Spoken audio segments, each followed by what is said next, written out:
Full-on blizzard with near whiteout conditions now going here in Hodgman County. Wouldn't want to be out on the road in this. It really ramped up quickly.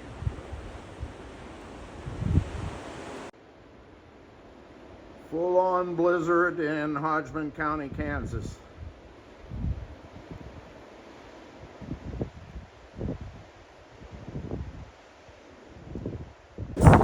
We have whiteout conditions here in Hodgman County, Kansas.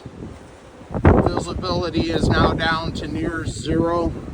I can just barely see the neighbor's yard across the road.